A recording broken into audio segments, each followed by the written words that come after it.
ഇത് സൂചിപ്പിച്ചതുപോലെ ട്രംപ് പലതവണ വെടിനിർത്തൽ പ്രഖ്യാപിച്ചതാണ്. എന്നാൽ ഇതൊന്നും അല്ലെങ്കിൽ ഈ ഒരു യുദ്ധത്തിന് അയവ് വരുന്ന ഒരു തരത്തിലുള്ള സമീപനവും ഇറാന്റെ ഭാഗത്തു നിന്നും ഉണ്ടായിട്ടില്ല എന്നുള്ളതാണ്. എന്നാൽ ഇപ്പോൾ പുറത്തുവരുന്ന ഒരു വിവരങ്ങൾ പ്രകാരം അമേരിക്ക വെടിനിർത്തൽ പ്രഖ്യാപിക്കുകയും ഇത് ഇറാൻ സ്ഥിരീകരിക്കുകയും ചെയ്തിട്ടുണ്ട്. അതേസമയം ഇസ്രയേലിന്റെ ഭാഗത്തു നിന്നും വ്യക്തമായൊരു തീരുമാനം അതറിയാൻ സാധിച്ചിട്ടില്ല എന്നുള്ളതാണ് മറ്റൊരു പ്രധാനപ്പെട്ട കാര്യം. ഇറാനിൽ 2 ആഴ്ചത്തെ വെടിനിർത്തലാണ് നിലവിൽ US പ്രസിഡന്റ് ഡൊണാൾഡ് ട്രംപ് പ്രഖ്യാപിച്ചിട്ടുള്ളത്. ഇറാനെ തുടച്ചു നീക്കുമെന്ന പ്രഖ്യാപനമുണ്ടായിരുന്നു. കഴിഞ്ഞ ദിവസം വലിയ രീതിയിലുള്ള ഒരു ഭീഷണിയൊക്കെ നമ്മൾ കണ്ടതാണ്.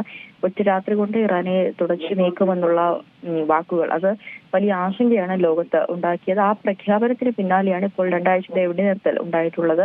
ഈ വെടിനിർത്തലിനുള്ള പാകിസ്ഥാന്റെ അഭ്യർത്ഥന മാനിച്ചാണിതെന്നും ഹോർമുസ് കടലിടുക്ക് ഉടൻ തുറക്കണമെന്നും ട്രംപ് പറയുന്നുണ്ട്.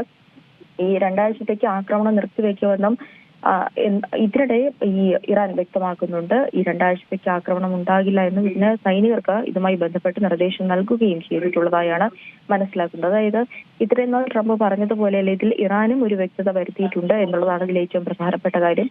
എന്നാൽ ഈ യുദ്ധത്തിന്റെ അവസാനമല്ലെന്നും പരമോന്നത നേതാവായ മുജ്തബ ഖമനേയി വ്യക്തമാക്കിയിട്ടുണ്ട്. ഈ വെടിനിർത്തൽ പ്രഖ്യാപിച്ചതിന് പിന്നാലെ ഇന്നിപ്പോൾ ഹോർമുസ് കടലിടുക്ക് തുറന്നു നൽകുന്ന കാര്യം, 2 ആഴ്ചത്തേക്ക് ഹോർമുസ് കടലിടുക്ക് തുറന്നു നൽകുമെന്നും സുഗമമായ യാത്രയ്ക്ക് സാധ്യമാകുമെന്നുമാണ് ഇറാന്റെ ഭാഗത്തു നിന്ന് വരുന്നൊരു പ്രതികരണം. ഈ പാക് പ്രധാനമന്ത്രിയുടെ നിർദ്ദേശപ്രകാരമാണ് ഈ വെടിനിർത്തൽ ഉണ്ടായിട്ടുള്ളതെന്നാണ് ട്രംപും അതോടൊപ്പം തന്നെ ഇറാനും വ്യക്തമാക്കുന്നത്. ഈ ട്രംപിന്റെ പ്രഖ്യാപനത്തിന് പിന്നാലെ തന്നെ ഈ വെടിനിർത്തൽ അംഗീകരിക്കുകയാണെന്ന് ഇറാൻ വിദേശകാര്യമന്ത്രി അബ്ബാസ് അരാഗ്ചിയും എക്സിൽ കുറിച്ചിട്ടുണ്ട്.